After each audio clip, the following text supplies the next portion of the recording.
got a lot of people in the stream here. Aunt Sandy Skinks is here. And Invertebrate Person, Joseph Tavir, Frank the Tank, Kearns28, Mystic Drake, 503, Menagerie. And yeah, I think that is who we have in the chat so far. So welcome. Good to see you here. First person to identify these isopods here wins the honor of having identified these isopods here. Not that it's difficult. All right. So how do I sound? Can you hear me all right? I'm just want to make sure, but it sounds like okay. Yep, because the Invertebrate Person mentioned that these are Oreo crumbles. Yep. Porcellonides prenosis Oreo crumbles. They look very similar to dairy cows, but are smaller, faster, and more velvety. See, Tobias is here, Zero Cool is here, JH is here, HS is here. Great. And Seanmeister. And cool. Yep. Porcellonides prenosis. Orange, not orange, Oreo crumbles. These have been in this deli cup for weeks. I think they've shown up on a live stream before. This deli cup just has the DAP brand plaster of Paris down at the bottom. Of course, I mixed it with water and had it solidified. And I have just been adding food to this bin, and they've been doing really well in here. I'll put a leaf in, I'll put some other food in, and just watch them eat it. I'm doing this because I want to be able to tell people when I go to the expo, they're going to ask how long can I keep these in this deli cup, and I'm going to say easily for weeks, as long as you keep the plaster of Paris from drying out and you make sure they have some food. So, because this is what I'm bringing them to the expo. I have like 50 deli cups, maybe more, 60, I don't know how many deli cups, that I prepped to go to the expo. So, oh, Tobias getting in your first domicile. Very cool. Very, very cool indeed. I've got some news I want to share with y'all too. Just a second. Is she out? I don't know if we're going to be able to see her, but I'm going to give it a go. I'm going to try. So let me see. You're going to, if I can get across the room properly with this cord. Can look at my ceiling. Okay, well here's this first. Let me show you this. Here's Ruby. She shed about a week and a half ago or so. You can see her scale spread is pretty intense. She's really big and she hasn't had a baby yet. But I think she's really close. Maybe today, I don't know. We'll see. But she's looking ready. She's looking kind of restless. She doesn't want to eat today. It's a good sign. Here's one of the boys, Houdini. Here's Rufus over here. You can see Rufus looking nice and flame-like with his pattern there. So let's hope Ruby has her babies very soon. But I want to show you this over here, and that is, oh, she ducked back in. That's my melanistic female that just arrived today. I'm going to see if she eats. A lot of times I won't feed Garter when it first arrives. This is kind of a long shot just to see if she's hungry, but I don't think she's going to do it. But my melanistic female arrived. Been working on getting a melanistic female for a while, and now she is here. So I had 4 melanistic males, and now I have 3 melanistic males because I traded one for a female from a different line.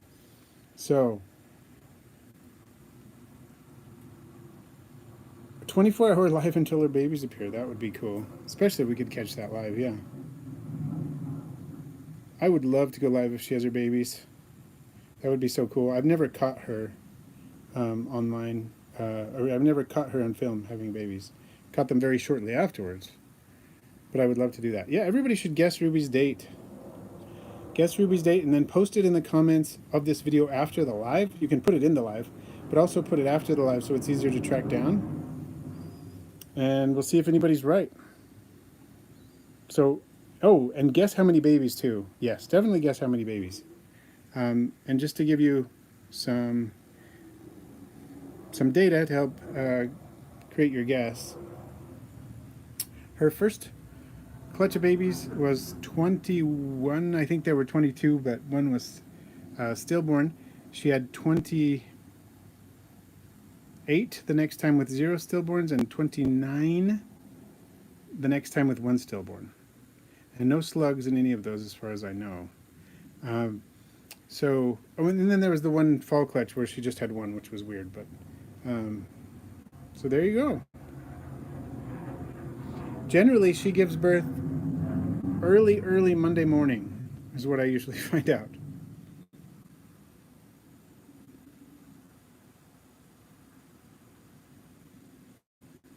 But we'll see. You never know what she's going to have, but she's bigger than she was last time, so I wouldn't be surprised at all if she has 30 or more babies, which would be fantastic. It's hard to believe she can even cram herself into this hide over here. It's a moist hide with sphagnum moss in there.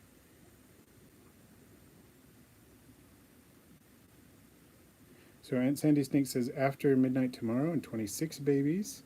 Sean Meister saying 23 or 24.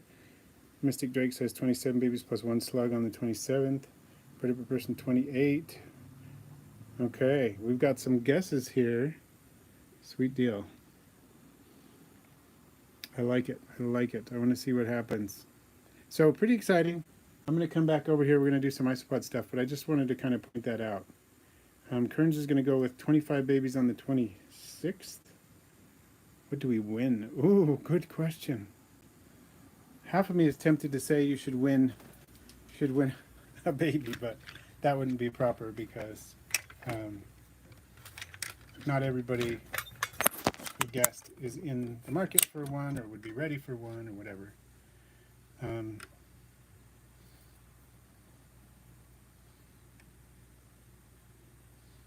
Oh, name a baby after the winner. That would be fair. That would be easy enough to do, although the next owner might rename it, but that'd be kind of fun. Okay, so Isopod-wise, I'm going to move these Oreo crumbles out of the way. I'm going to put another bin here. There we go. And I'm going to start moving isopods into this bin once it has been prepped properly. Not quite there yet. But I'm going to put this bin over here. I like the idea of the new melanistic named after the winner, but my wife has kind of already named the melanistic, and she's pretty set on the name. She wants to call it Kiki, which works. The new melanistic is in blue. Oops, sorry, keep bumping things. She's in blue, and was very feisty when she came out of the container and the shipping bag. And I can't blame her. I would be too, especially if I were in blue.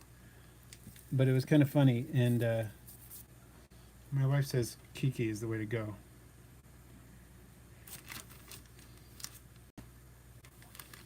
I think if you actually what Tobias said, let's see. Because I do love the idea of naming the new melanistic, but I think it's already done. I've never actually seen a slug. I've seen stillborns, not slugs.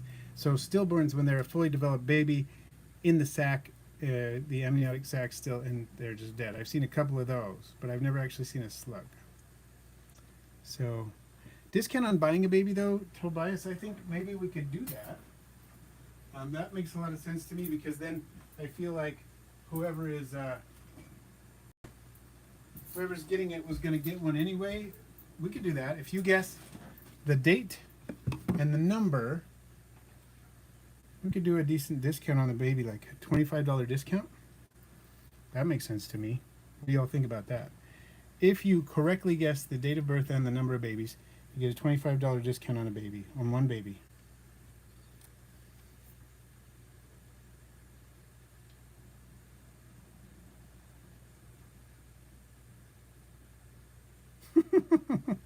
Mrs. Aquarimax, how dare you name your own snake?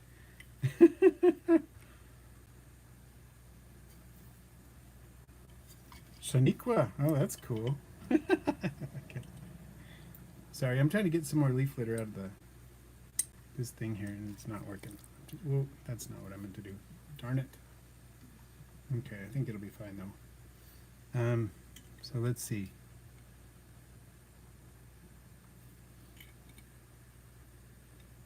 So Tinix, you can give your Isopod shrimp, and I would say, you know, if you offer a shrimp like once a week or something, if it's gone within 24 hours, try offering 2 next time and see how that goes.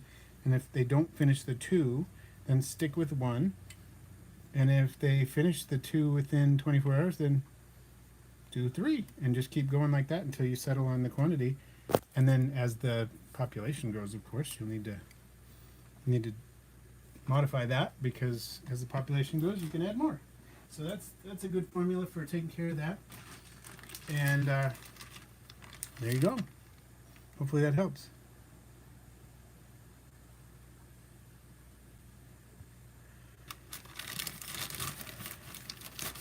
So where do you source, Tobias?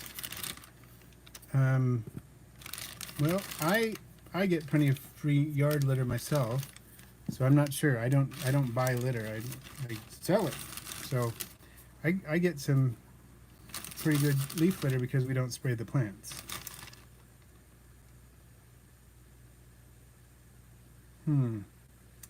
So you can get it from me if you want to. It's just, you know, it's cheaper than some. It's more expensive than collecting it, of course. I do sanitize it every single time before I ship it, because I have to be able to ship it. With USDA, they want it sanitized, so I heat it, which is not optimal for microflora, but there are ways around, you know, there's ways to reintroduce that. I'm going to get a nice piece of puddle bone or 2 in there. So let's see.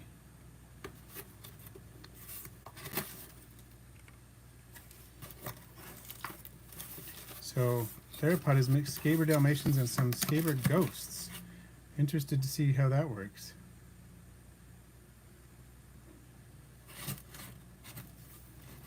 Oh, Timotheos, I don't know. That's a great question. Are there any isopods that are critically endangered that could be reintroduced? Because that seems like a worthy pursuit.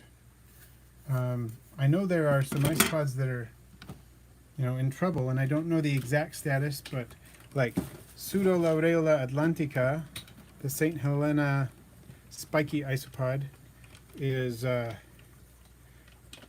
know, it's endemic to one island, and when that island, if they die out on the island, they're gone. But I don't know if there are any that are in the hobby, because I don't think Pseudolaureola atlantica is in the hobby. I know there are some in the hobby that they're not finding in the wild anymore, some of the Cubaris, so-called Cubaris.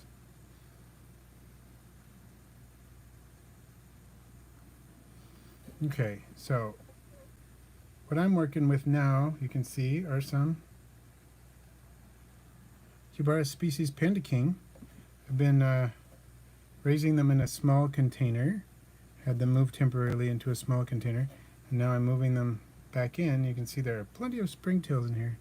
Springtails are really thriving in here, and I'm just going to be moving them in, kind of trying to scoop them into this enclosure and get them going in here.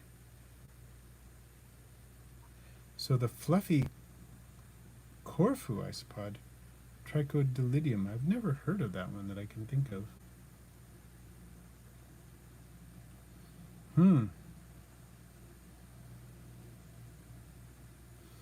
Yeah, I don't know if I've ever heard of that one. That's pretty cool that it exists.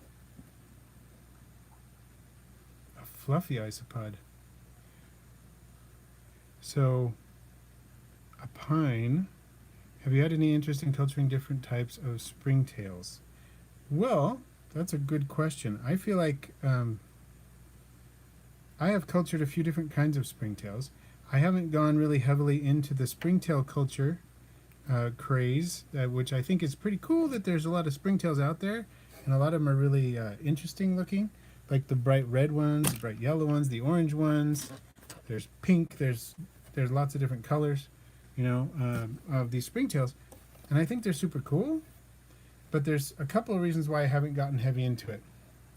One is because I am only cleared to ship 2 species of springtails. Two species of springtails in the country. That's all I got. That's all I can ship. And so it makes more sense for me to focus on shipping those 2 than to be cultivating springtails that I can't ship, especially since springtails can sometimes get into each other's cultures. And if I, for example, had, let's say, the Thai red springtails, which admittedly are pretty cool, and they got into one of my other cultures, then I couldn't ship anything from that culture. I would be sunk as far as being able to ship those springtails until I was able to demonstrably, you know, remedy that issue or rectify the problems with the springtails inundating the culture.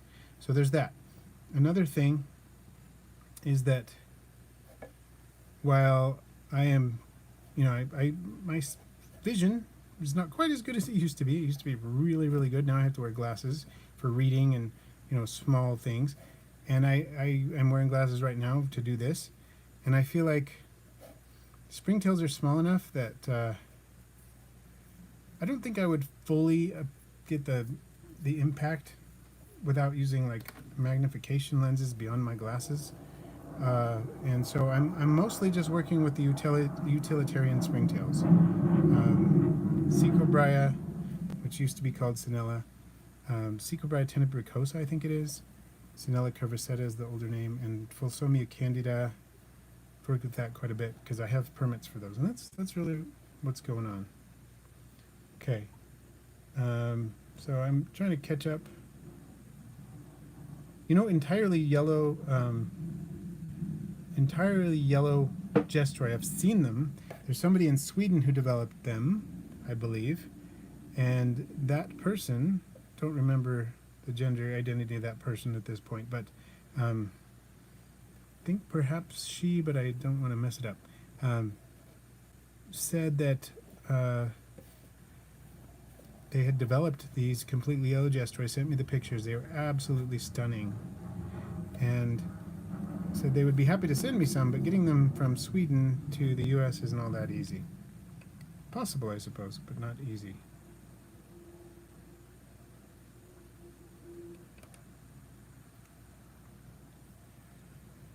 Green Jedi monkey getting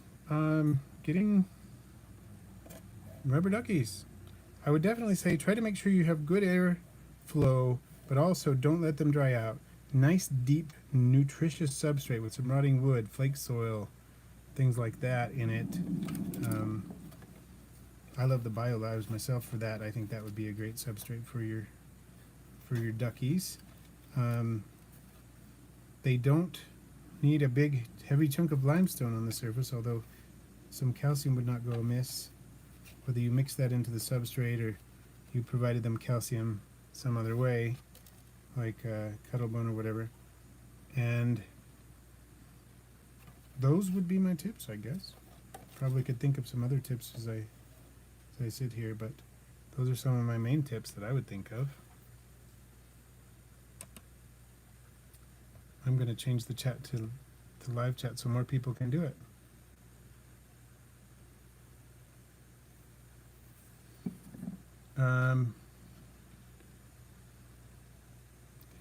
Sin189, is that how you say your name? I'm pretty good with picking them up with my fingers. I haven't had problems with that. The thing I do have occasional problems with, so I try to be super careful not to repeat this issue, is when I'm picking up a piece of cork bark or something, sometimes I will grab one and I've accidentally squished one there. So I'm getting better at making sure I don't do that. But as far as picking one up individually, I already know what I'm doing. So when I'm picking them up on purpose, I don't really have issues. When I'm picking them up accidentally along with a piece of cork bark, I have had issues. That makes sense. One thing I should say too is I need to have, today's going to be a shorter live stream, so right around the half an hour mark, I'm going to have to cut it. My wife has a pretty bad headache today, and I want to make sure that I can be as useful as possible to her, help her out as much as I can, do whatever she needs me to do so that I can help her head feel better. And so that's kind of where I am right now. I'm going to just have to cut the stream a bit short for that reason.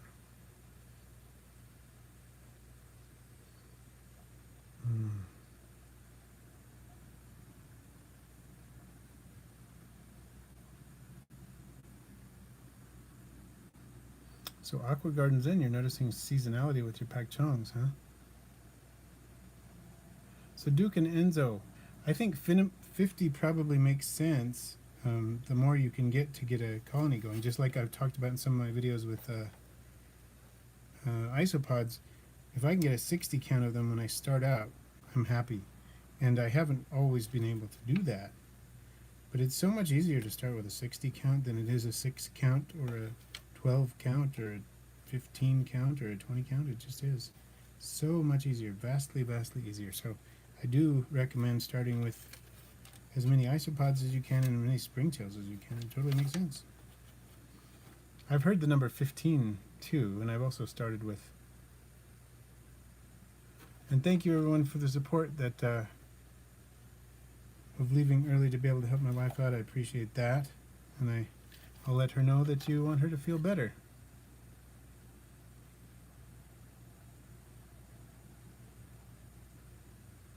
Know what I mean? Go out.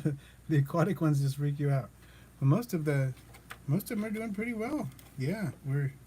I'm really trying to get the back swimmers to breed.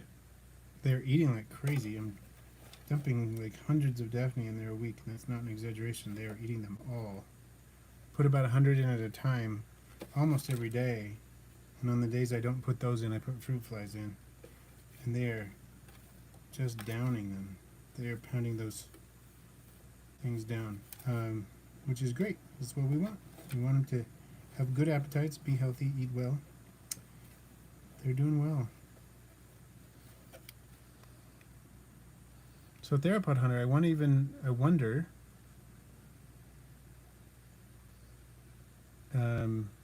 what kind of leech you have there, because it could be a snail-eating leech, it could be a lot of things. I noticed that Invertebrate Dude recently got medicinal leeches, and he is feeding them in the traditional way that one does. I'm pretty sure I couldn't get away with that in my house. I'm not even sure I would want to. I kind of think it's cool that Invertebrate Dude is doing it. I'm not sure that I would want to, and I don't think my wife would be too jazzed about that particular thing going on. But it's interesting to me, for sure. What are the most outgoing isopods? I would say dairy cows and milkbacks are certainly up there. Gestroy is another one that's up there for an armadillidium. I think armadillidium gestroy is certainly up there. The more isopods you have in larger numbers, the more outgoing they are. I also find that isopods in clear containers tend to acclimate to the clear containers over time.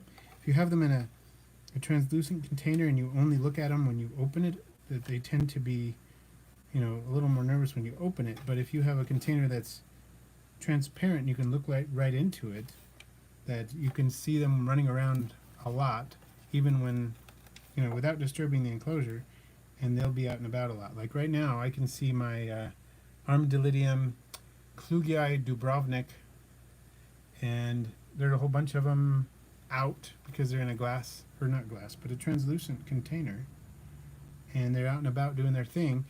Whereas if they were in a translucent container, I'd have to lift the lid off to take a good look at them, and that would probably spook them.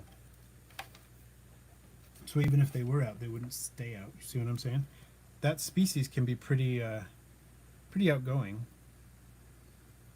I've noticed various morphs of it. Like my orange ones are doing really well, and they're in large numbers, and there are always a ton of them out and about. Okay, I feel like I got most of the Panda Kings out of that substrate in the small container, but I'm going to just keep them I'm going to keep them in here for a while. Sorry, I'm going to keep the substrate in that other container for a while and make sure that it's still good. Just put a bunch of water in there. And I think we're off to a good start with these Panda Kings in this larger enclosure. I don't know how many are in there. Probably more than a 50 count.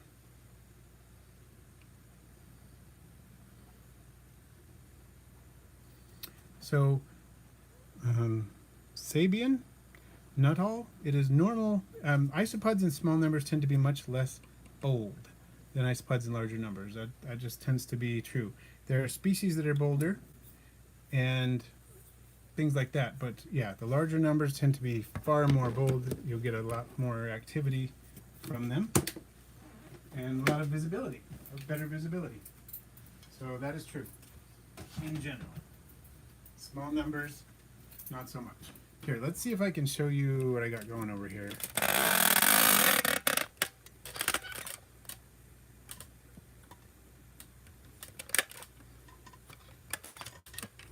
Sorry. You can see some of my Dubrovnik red face. The lighting's not perfect and the focus is not great either. But you can see they're just hanging out. If I dropped some food in there, they'd probably come and eat it. Oh, there's Tennyson. Hey, Tennyson, how's it going? Welcome.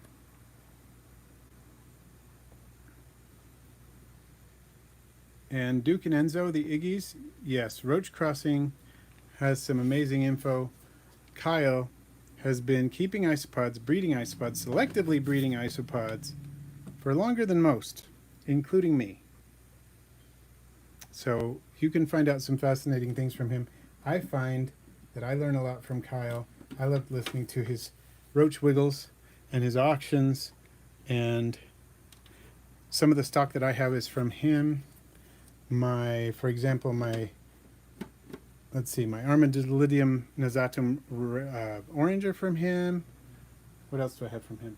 My assassin bugs, my Zealous longipes are from him. My Atlantosia floridana destine Florida are from him. So there's lots of, there's others, I'm sure, other things that I have that are from Kyle as well. Do a stream every day. Oh, that would be quite a lot, but it would be fun. I do have Venizilo parvis. I have the Dalmatian form of those. And here we go. So theropod, you started with Klugi and dairy cows. Cool. All right.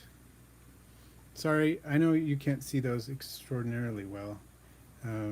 They're sort of in a weird position, but I wonder if I could. Here, let's just take a look at them closer up, okay? I'm gonna scare them, I know I am, by taking the lid off, because these lids move and whatnot, but looking at my shelves here, you might as well check out these guys in their tiny little enclosure. Let's take a look. I've got them in a small enclosure so I can get them going, because this was a small group. And there's quite a few in here. They're grown up. There were a bunch of babies. Now they're getting bigger. You can see the springtails thriving in there. Those are the Cecobria, formerly known as Sinella. Oh, there's some nice adults. You can see the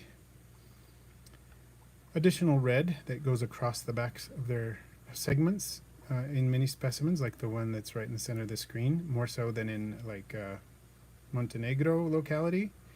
I've seen this in Dubrovnik. I don't have the Slano, so I'm not sure what the Slano look like compared to this, but I really like these.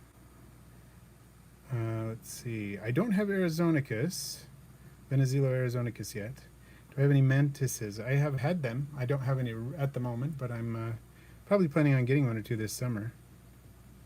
So Sin 89. Plugi like a strong moisture gradient and good ventilation, so think about that. That may help. It is about time to go. Thank you, Sean.